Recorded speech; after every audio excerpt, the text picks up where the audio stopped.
Bonjour à tous, c'est Dan. Et le petit yaourt. On se retrouve pour une nouvelle vidéo, une vidéo de cinéma. Comme d'habitude, on vous parle des 3 derniers films qu'on allait voir au cinéma. Donc on va vous parler de Split, de John Wick 1 et 2, et de Logan. Le premier film dont on va vous parler, c'est Split, le dernier film de M. Night Shyamalan. Alors moi j'aime bien M. Night Shyamalan en général. J'aime bien aussi les thrillers psychologiques et j'aime aussi beaucoup tout ce qui parle des troubles dissociatifs de l'identité. Du coup, c'était peu probable que ce film me déçoive. Alors l'histoire de ce film, elle est assez simple. On va suivre Kevin, un homme qui a un trouble dissociatif de l'identité, c'est-à-dire qu'il va avoir 23 personnalités distinctes. Fait beaucoup. Voilà. Et du coup, il y a une de ces personnalités-là qui va enlever 3 jeunes filles. S'ensuit donc toute une sorte de huis clos avec ces trois jeunes filles-là qui sont enfermées donc, dans une sorte de sous-sol, dans une pièce. Et elles vont devoir gérer ce Kevin, ou plutôt toutes ces autres personnalités qui sont toutes assez différentes les unes des autres. Donc elles vont devoir déjà encaisser le fait qu'elles ont été enlevées, premièrement. Deuxièmement, encaisser le fait que il est pas très très net et qu'il a plein de personnalités. Donc toute l'intrigue du film va reposer sur les 3 jeunes filles qui vont essayer de s'y retrouver dans toutes ces personnalités-là, à qui elles peuvent faire plus ou moins confiance, quelles sont les personnalités qui les ont enlevées, etc. En même temps, on va aussi en apprendre un peu plus, notamment sur le personnage de Casey, qui aura un rôle majeur dans le film. Alors, on a bien aimé. Oui. Pourquoi on a bien aimé ? Alors déjà, j'ai bien aimé le film parce que on a une espèce d'ambiance qui est super bien transmise, qui passe super bien. On est vraiment angoissé, oppressé, on est enfermé avec les filles. Ça, on ressent vraiment bien le côté huis clos. Le côté huis clos, le côté enfermement, et puis complètement perdu avec un gars qui a 23 personnalités. Surtout si on va voir le film sans savoir de quoi ça parle au début, je pense qu'on est vraiment aussi dérouté, je pense. Parce que ça c'est bien amené. Le travail sur les lumières notamment, et puis les ambiances sonores, ça rend vraiment bien tout l'enfermement dans la cave et dans le sous-sol, c'est super bien rendu. Voilà. Et puis surtout, le James McAvoy qui joue Kevin, il est vraiment là-haut au niveau du... C'est le point fort du film, c'est lui qui supporte tout le film, on va dire. Il arrive bien à retranscrire les personnalités des différents personnalités qu'il incarne. On sent bien les différences marquées entre les personnages au niveau des attitudes, de la gestuelle, des intonations de phrases. Souvent, il change de vêtements, et par exemple, il y a un moment dans le film où il enchaîne les personnalités d'un coup, et on reconnaît, même avant qu'il commence à parler, on reconnaît juste aux expressions faciales quel personnage il est en train de jouer. Du coup, c'est vraiment... Il est vraiment au top. C'est vrai que pendant le film, je me suis dit... Les personnalités sont assez... Celles qu'on voit en tout cas, sont assez distinctes, et en plus, il y a souvent un changement de costume, donc ça aide. Mais ça enlève rien du tout à la performance de l'acteur. Ouais, il en fait pas des caisses surtout. Du coup, ça fait plus naturel. Voilà, c'était un peu le risque, c'est de quand tu dois faire différentes personnalités vraiment si marquées, il y a un petit risque de vouloir en faire trop pour qu'on se rende vraiment compte qu'il y a différentes personnalités. Il est juste à la limite, quoi. Il en fait pas trop, donc c'est cool. Moi, ce que j'aime bien, c'est que le réalisateur va pousser hyper loin ce qu'on sait sur ce trouble dissociatif de l'identité. C'est-à-dire qu'on sait que il peut y avoir une personnalité, par exemple, avec du diabète et toutes les autres qui n'en ont pas. Je veux dire, physiquement, c'est quelque chose qui existe. Lui, il pousse, sans en dire trop sur le film, il pousse le truc à l'extrême et encore plus loin. C'est ce qui fait basculer le film dans le côté fantastique. C'est quelque chose qui m'a bien plu. Après, le film, il est super bien construit. On a vraiment le temps de comprendre les personnages. Il y a un système de flashback pour Kazé. On comprend un peu qui elle est. Et à chaque fois, c'est bien inséré pendant le déroulement de l'intrigue en cours. Et du coup, on arrive au final et c'est pas surprenant, mais... C'est logique tout en étant un poil surprenant. J'aime bien quand les histoires croisées s'entremêlent bien comme il faut et quand c'est pas juste de l'exposition. Du coup, le montage est bien fait. Ouais. Et sinon, je pense que les fans de Shyamalan aimeront ou ont aimé la petite scène juste avant le générique, la scène finale. Ouais, moi j'ai trouvé ça vraiment trop nul. C'est vrai que c'est un peu putassier. Non, si, en vrai, c'est nul. En vrai, je sais pas, c'est nul. Déjà, c'est mal. Si encore ça avait un rapport avec le film et tout, si c'était mieux amené, pourquoi pas, mais. Enfin, j'aime bien ce qu'elle signifie, mais. La façon dont c'est fait, c'est. En vrai, nul. c'est trop mal fait. Il y a un personnage qui parle avant notre personnage qui dit une phrase qui a aucun rapport. Tiens, ça me rappelle ceci. Comment ça peut te rappeler ça? Ça ressemble absolument pas. Super. Là, les gens qui n'ont pas vu le film, ils vont rien comprendre de ce qu'on vient de raconter. Oui, mais tout le monde a vu le film, c'est bon. Mais tout le monde, c'est ok, voilà, on est un petit peu en retard. Bon. Il est encore au cinéma, donc si vous l'avez pas vu, bah, vous pouvez aller le voir, parce qu'il est bien. Très bien, même. Très bien. Dans le côté thriller psychologique un peu oppressant, angoissant, il est bien mieux que Cure for Life. Oui. Donc s'il y a un choix à faire entre les deux films, autant voir Split. Ouais, absolument. Tout à fait d'accord. On passe maintenant à John Wick 1 et 2, parce que le 2 est sorti au cinéma, et du coup on s'était dit, pourquoi ne pas regarder le 1 avant? Parce qu'il paraît qu'il est super bien, et au final, il était super bien. Le 1, oui. Oui.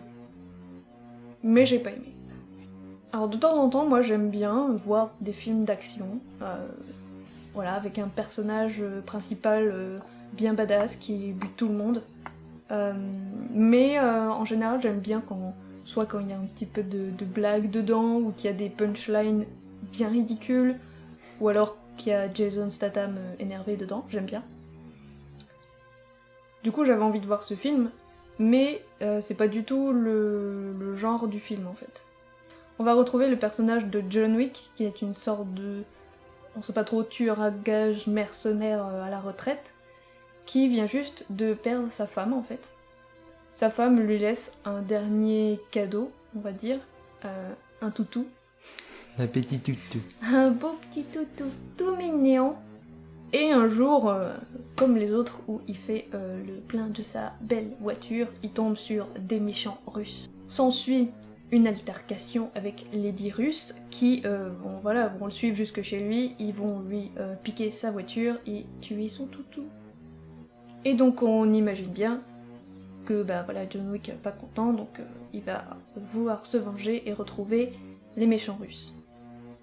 Il est buté. Voilà. Défoncé. Donc on est d'accord, on est sur un film d'action, on a bien compris. Et du coup, c'est un film d'action qui déboîte sévèrement. Complètement. Au niveau des combats, c'est complètement ouf. Les chorés, elles sont super bien.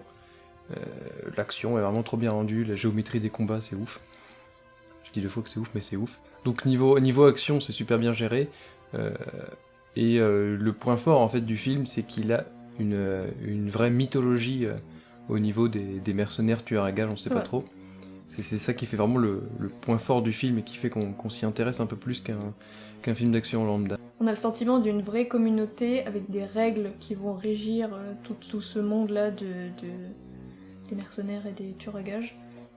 C'est assez intéressant, et du coup moi j'aurais bien aimé en voir un peu plus, et en apprendre un peu plus, parce que moi j'ai vu que le 1. J'aurais bien aimé en voir vraiment cette partie-là beaucoup plus, et peut-être un peu moins de scènes d'action. Et du coup dans le 2, en fait il y a beaucoup plus de mythologie, c'est ça qui est beaucoup plus mis en avant dans le John Wick 2. Il y a toujours beaucoup de scènes d'action bien ouf, mais on met beaucoup plus en avant le côté mythologique. Et du coup, c'est un peu ça le défaut du 2. C'est d'en mettre un peu trop, et du coup ça crée soit une sensation un peu d'incohérence, soit au final on est un peu perdu, on a l'impression que sur la Terre, une personne sur 2 est un mercenaire tueur à gages. C'est clair que les scènes d'action sont vraiment bien faites et voilà, la réalisation et puis la photographie du film, c'est bien fait, c'est beau, c'est chouette. Il y a même, quand les Russes parlent en russe, il y a des sous-titres un peu dynamiques qui c'est vrai s'affichent que à oui. l'écran, et ça, Ah oui, c'est vrai que c'était pas mal rendu, ça donne un espèce d'impact avec une police très stylisée sur certains mots. Du coup, ça fait un peu cartoon. Ouais. Mais du coup, c'est complètement en décalage avec le style du film, parce que justement, c'est un film qui est hyper froid. Bon, déjà, au niveau de la photographie, c'est très froid. Tout le film est très froid, et c'est très bizarre, parce que au début du film, on essaye, moi j'ai l'impression, de nous faire passer un peu d'émotion. On tue un petit chien innocent, quoi. Moi, j'étais triste. Et ensuite, pouf, tout le film est ultra glacial, ultra froid, ultra bleu. En même temps, c'est l'idée de la vengeance. Oui. Voilà. Du coup, moi, c'est ce qui m'a dérangé, c'est ce côté un petit peu froid. Ouais, comme j'ai dit, moi, je préfère quand il y a des blagounettes, et là, il y en a pas. Hein. Alors, ce film, il est sérieux, mais alors... Il est sérieux, mais il joue un peu avec les codes des films des films d'action des années 80, qui étaient justement dans la punchline et qui avaient un côté un peu risible parfois. Et là, du coup, il joue avec ces codes. Soit il les efface, soit justement il s'en sert pour comment dire, genre quand le gentil au moment de tuer le grand méchant du film Ouais. pourrait sortir une punchline, et bah là c'est il arrive, il sort son flingue, il tire et puis il s'en va. Ouais, moi, c'est justement ce que j'aime pas trop. Si justement on en a marre des films d'action un peu débiles, avec des punchlines ridicules, du coup on aimerait bien ce film. Ouais. Du coup, il se Moi, démarque complètement. Voilà, il se démarque complètement. Mais moi j'aime bien quand c'est ridicule. Au niveau des acteurs, Keanu Reeves, il est complètement génial. Il s'est super entraîné pour réussir à faire les cascades lui-même. Et ça rend vraiment réaliste du coup. Moi, il m'a pas complètement convaincu, mais ça, je pense que c'est dû au fait que le film est hyper froid, donc du coup, il est hyper froid. Il a pas vraiment de jeu d'acteur dedans, puisque... Voilà. Mais il y a un joli casting par contre dans le film. Genre Ian McShane, il a trop la classe. Et du coup dans le 2, il y a des petits défauts dans le casting, je trouve. Genre Ruby Rose, elle joue vraiment trop mal en vrai. Et heureusement qu'elle est muette. Et c'est la deuxième fois qu'elle joue dans un film d'action, puisqu'elle a été aussi au casting de Triple X, le dernier. Et on l'a pas vu, mais dans la bande-annonce, elle avait l'air particulièrement mauvaise. Le film avait l'air particulièrement caqué. Oui, aussi. Parce que dans Orange is the New Black, la dernière saison, la saison d'avant, elle était très bien. Du coup, John Wick 2, si vous avez aimé le 1, je pense que vous aimerez le 2. Le problème, c'est qu'il y a peut-être un peu trop de mythologie, du coup. En fait, on aime ou on n'aime pas. C'est un peu le même effet qu'il y avait entre Pitch Black et les Chroniques de Riddick. C'est le même niveau le même degré en plus de mythologie. Et du coup, c'est ça qui fait qu'on aime ou qu'on n'aime pas. On passe à notre troisième film. Et là, on mettra des griffes en CGI. Logan. Alors Logan, voilà, vous le savez, c'est le dernier film Wolverine. C'est la dernière fois qu'on voit Hugh Jackman dans l'univers X-Men, et également pareil pour Patrick Stewart qui joue Charles Xavier. Alors, X-Men. La Fox. La Fox. On peut pas dire que la Fox ait fait des merveilles avec la franchise X-Men. Il y avait quand même Days of Future Past qui était plutôt chouette, ça tentait des trucs un peu nouveaux, c'était sympa. Mais il y avait surtout Apocalypse, Et le dernier X-Men Apocalypse, c'était un nanar quoi, il était trop nul. Il y avait des effets spéciaux hyper cheap, les acteurs, ils étaient tellement genre zéro charisme et trop ridicule. Et l'histoire était débile, mais genre débile. Ça apportait rien à la trame de fond X-Men. Pour ce qui est des films Wolverine, on avait commencé avec X-Men Origins Wolverine, c'est ça le nom ? Oui. Qui était pareil, assez épouvantable, avec des effets spéciaux. Oh là là, c'était trop moche. C'est vraiment le truc qui m'a marqué dans ce film. Bref, c'était pas terrible. Ensuite, on a eu Wolverine, le combat de l'immortel. Ouais. Réalisé par le même gars qui nous fait Logan aujourd'hui, donc James Mangold. Et celui-là était il commençait à être un petit peu mieux, mais on sentait qu'il y avait toujours la Fox pour venir un peu mettre des bâtons dans les roues au réalisateur et dire on coupe là, on fait ça, on fait des coupes et on fait n'importe quoi avec le montage quoi. Et du coup le film final ressemble certainement pas à ce que le réalisateur voulait faire à la base. En revanche on a eu l'excellent Deadpool, et c'est certainement pour ça qu'on a l'excellent Logan aujourd'hui, j'imagine. La Fox a peut-être pris conscience du coup avec Deadpool qu'il pouvait prendre un peu de risques, faire un film un peu plus violent, un peu moins, un peu moins politiquement correct. Un peu moins calibré. Sans pour autant que ce soit un échec commercial. Du coup, ils ont aussi certainement compris qu'ils devaient aussi un peu laisser faire le réalisateur et arrêter de se mêler de ce qu'ils connaissaient pas, quoi. Parce que du coup, donc, dans Logan, on voit bien que c'est le film que le réalisateur veut nous faire voir. Et donc du coup, là, on est sur une version Director's Cut. Oui, James Mangold l'a dit lui-même, c'est sa vision du film, c'est la version Director's Cut qui est en salle. Et ça, c'est hyper rare aujourd'hui pour les films de ce genre, les films à gros budget. Et du coup, là, c'est génial, c'est exactement le film X-Men Wolverine qu'on attendait. Du coup, le film adapte très librement le comics Old Man Logan.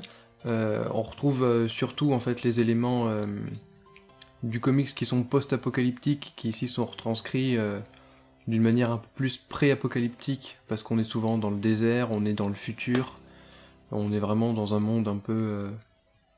on est en 2029, le monde va pas super bien comme on nous le présente par la scène d'introduction du film. On est dans une Amérique un peu plus, carrément même fascisante.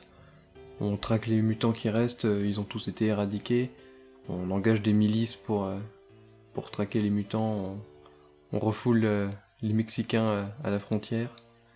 Quelques clins d'œil un peu à la situation actuelle. Et du coup, on est vraiment dans un road movie. On est dans un road trip où on va justement parcourir un peu ce monde qui va pas super bien.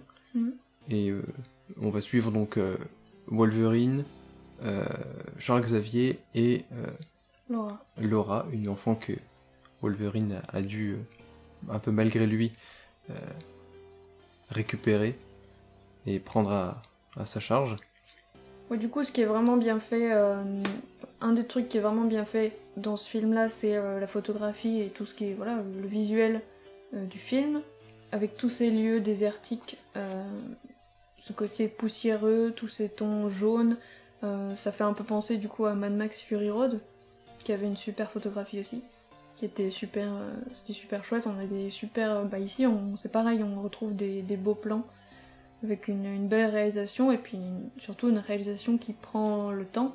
En plus de piocher dans le comics Old Man Logan, ce film puise dans d'autres histoires de Wolverine puisqu'on va découvrir le personnage de X-23, donc la petite fille qui s'appelle Laura et qui dispose des mêmes pouvoirs de Wolverine, sauf que elle a été créée pour le combat dans un laboratoire.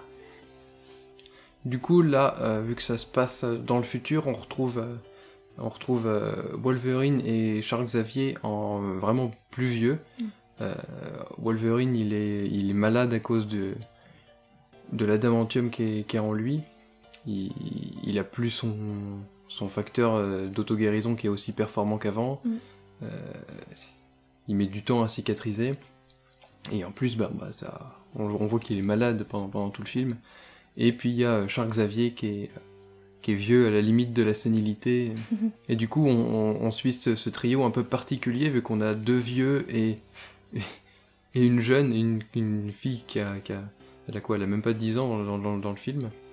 Donc ça fait quelque chose d'assez particulier. Et ça fait vraiment une dynamique assez intéressante à suivre. Et du coup, ces trois personnages-là sont hyper bien interprétés par les acteurs. Bon, Hugh Jackman, on a l'habitude, mais... Patrick Stewart aussi, j'ai envie de dire. Mais la jeune actrice qui joue Laura est vraiment impressionnante et vraiment super. Comme elle parle pas dans, on va dire, les 2/3 du film, elle arrive quand même à nous faire passer ce qu'elle ressent. Et puis les scènes de combat aussi avec elle sont très bien faites. Et c'est ça aussi qui est un gros point fort du film, c'est que là où on avait des effets spéciaux hyper cheap avant, et des scènes de combat peut-être pas très bien faite parce que trop présente ou je ne sais quoi. Là, on a peut-être un peu moins de scènes d'action, mais beaucoup mieux réalisées, beaucoup plus violentes aussi, beaucoup plus trash. Donc le film a un rythme assez spécial puisqu'on va avoir ces quelques scènes d'action. Et entre-temps, on va avoir des scènes assez longues qui vont prendre leur temps. Moi, en tout cas, j'ai vraiment adoré le film. Moi aussi. J'ai vraiment trouvé qu'il était très bien. C'était vraiment le film X-Men qu'on attendait. Avec pas seulement des scènes d'action, mais aussi des scènes où on comprend les personnages, où ils sont bien interprétés, avec du charisme et tout. Avec des vraies émotions et une histoire vraiment intéressante. Et à ce propos, si on aime l'univers X-Men et qu'on cherche une bonne adaptation, déjà il y a ce film, et il y a également la série Légion, qui a commencé à paraître il y a pas longtemps. Une série qui concerne le fils de Charles Xavier, le fils schizophrène de Charles Xavier, qui a aussi des pouvoirs télékinésiques et télépathiques, et c'est une super série, une vraie réussite. Du coup voilà, on espère que vous avez aimé cette vidéo, j'espère qu'on vous a donné envie de voir ces films. Si vous les avez déjà vus, n'hésitez pas à nous le dire en commentaire, n'hésitez pas à mettre un pouce bleu à la vidéo, partagez-la, ça nous fait plaisir, et n'hésitez pas à vous abonner aussi. Ouais. Du coup on vous dit à la prochaine, quand on aura vu encore d'autres films. Ouais. Et en attendant, gros bisous.